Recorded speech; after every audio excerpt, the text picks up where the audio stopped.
by Frontier. Would you be comfortable sharing with us the name of the hotel you stayed in last night?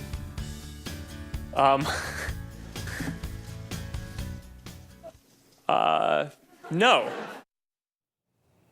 He says that gets to the point that it's all about privacy. We are still continuing to talk about this testimony. And joining us now is Professor of Communication at the University of Hartford, Adam Chiara. Thank you so much for being here. You have been monitoring this very closely. And one thing that you had mentioned is that it was very interesting to see Zuckerberg now mention the words media company when dealing with Facebook.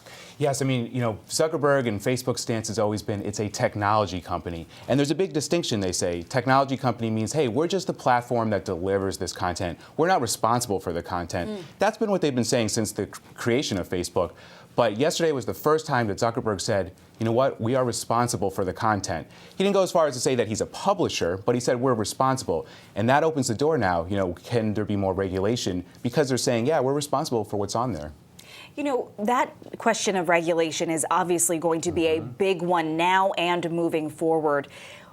Even he says he's open to a little bit of regulation. What could we possibly see when it comes to that regulation? Sure. I mean, Zuckerberg said, yes, we could be regulated. The question is, what kind of regulation? Because you also have to remember, it's not just Facebook that's going to be regulated. If they do these kinds of regulations, it ends up being Twitter and Google. But something that we're kind of looking at is what Europe's doing. So Europe has some interesting initiatives. I'll give you an example of one that's one that could really work here in the U.S.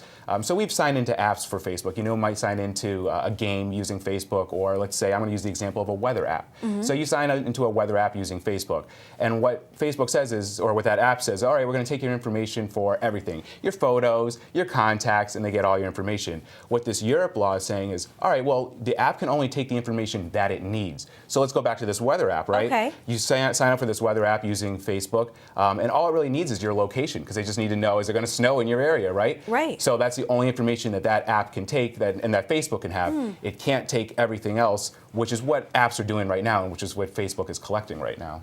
Okay, so it would be limiting that information. Yes. Also, how does Facebook plan on addressing things like foreign interference in elections, fake news, policing the content of what's going on there, and also, content that we could see related to terrorism, related to hate speech? That's obviously a big concern. Yeah, I've got two letters for you. AI, artificial intelligence. Okay. And Mark Zuckerberg kept saying that. He said, we're using AI more.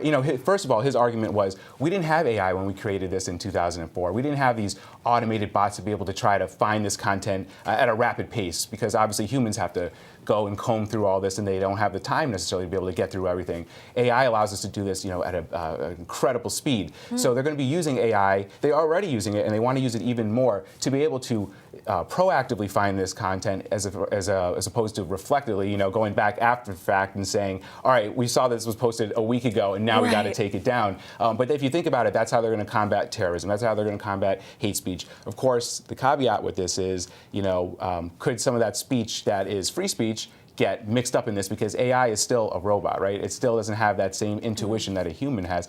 And Facebook also has millions of people outside of the U.S. So something that we interpret as, derogatory, maybe in another country, is just the language is a difference. So, yeah.